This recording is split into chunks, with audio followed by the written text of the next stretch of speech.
Up there, coming up. What happens when your high school marching band's annual fundraiser is a fireworks stand? It's happening in Heber City with very different community reactions. Levels of toxic, people in need. The Heber Valley Marching Band finds itself in the crossfire of the state fireworks ban. Selling fireworks is their primary fundraiser each year. Yeah, news specialist Brenna Donnelly is live in Heber with how this is impacting students and how people are either supporting the band or heckling the stand. Brenna? It's been tough. Students and parents say it's been difficult to have a fireworks stand because they have to keep this stand open. They have a contract with Phantom Fireworks, but people aren't buying them. You're not legally allowed to shoot them off anywhere in the county. And that's bad for their bottom line, their budget. They might not make budget this year. Like, you will never find another experience greater than marching band. You just have 40 best friends and you get to make music together. It's just like a big sense of accomplishment. I have friends in band and they're like my best friends. I always want to be there. It's my favorite part of the week. And they're good too. 5A state champs in 2024. But their cash cow fundraiser has fizzled. I think last year we did about $18,000, and in years past it's been up to $20,000. This year, a couple $100s a day from out-of-staters or pop-it sales. A little bit of a panic, really. We're both first-year teachers and directors, and this is not something that they prepare you for in college. The kids feel it too. It kind of sucks. Hopefully we'll find a way to make money without it. It's really sad because, like, this is our biggest fundraiser. To make matters worse, they also have some unfriendly drive-bys. I was sitting at my shift, minding my own business when some lady started driving around us saying unkind things, but we just try to ignore her and go back to our own business. Things like I hope you burn up, and there's been some more harsh ones that have been said, but I think they're just people who are ignorant to the situation. People think that they can say anything and that it won't hurt people, but there are children involved here. But others have been very sympathetic. There's a lot of people who understand that this is for our band, that this is not somebody who's just opening up a fireworks booth to make a buck. This is kids trying to pay for their fees. And they do have a plan B, a Savers clothing fundraiser, also at the fireworks stand. Since we can't sell fireworks, since you can't buy fireworks, please bring bagged clothing, household items, and drop them off at our fireworks booths.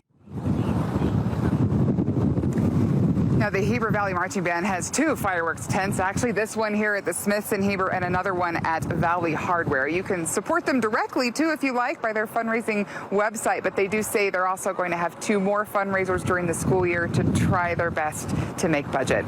Live in Heber, and Brenna Donnelly, KSL-5 News. Yeah, be nice to those kids. Come on, they're just trying their best to make ends meet there, right? Yeah, and Kevin, like you were saying, we could just donate to help them. Don't buy a firework, just go donate to them so they can get to where they got to go. We can be so much nicer, couldn't we? All right, let's talk about Deer Valley. We've seen the wind up in Brenna's live shot. Clouds and a little breezy today. Fines. Fireworks ban in Wasatch County is not just affecting holiday celebrations, it's also threatening the biggest fundraiser of the year for the Heber Valley High School Marching Band. Now, the band's fireworks stands normally raise close to $20,000, and with fireworks banned across the county, sales have dropped dramatically. Directors say the unexpected hit is actually putting the program's budget in jeopardy. At the same time, though, students say that they have faced criticism from people who are upset that the stands are even open. I was sitting at my shift, minding my own business when some lady started driving around us saying unkind things, but we just try to ignore her and go back to our own business.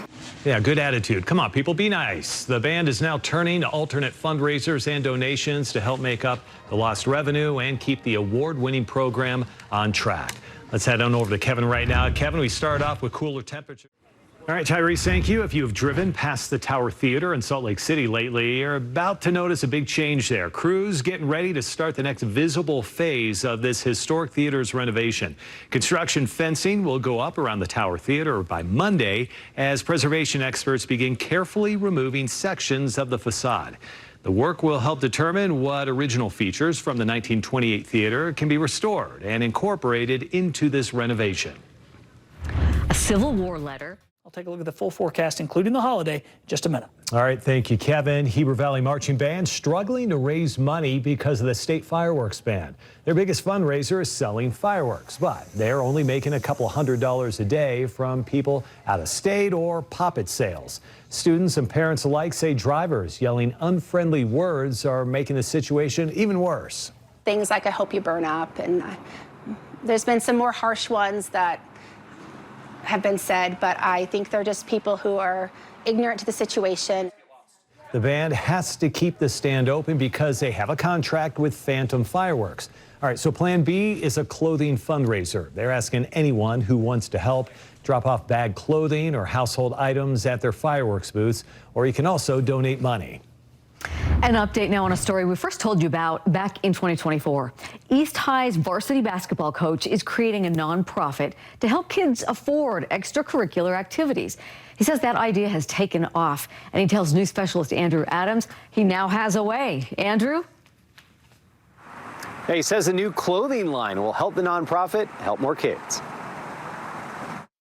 And they're just playing off natural athleticism, but they haven't been taught the game. It was an idea first inspired by Hoops Dreams in one of Salt Lake City's most challenged neighborhoods. We had a few kids show up and they had jeans on and said they didn't have basketball shorts, and some of the kids showed up in sandals. East High coach Landon Cummings told KSL back in the fall of 2024, when those kids from Glendale showed up to his camp, he wanted to help them. Kind of like an introduction to a scholarship. So he hatched the LEAP Foundation, which rewarded financially challenged kids with good grades by helping to pay for their sports costs and extracurricular activities. As that's kind of picked up steam, we've kind of thought about different ways that we can gain more momentum. Now in 2026, this is the coach's answer. Elevate Reality Apparel.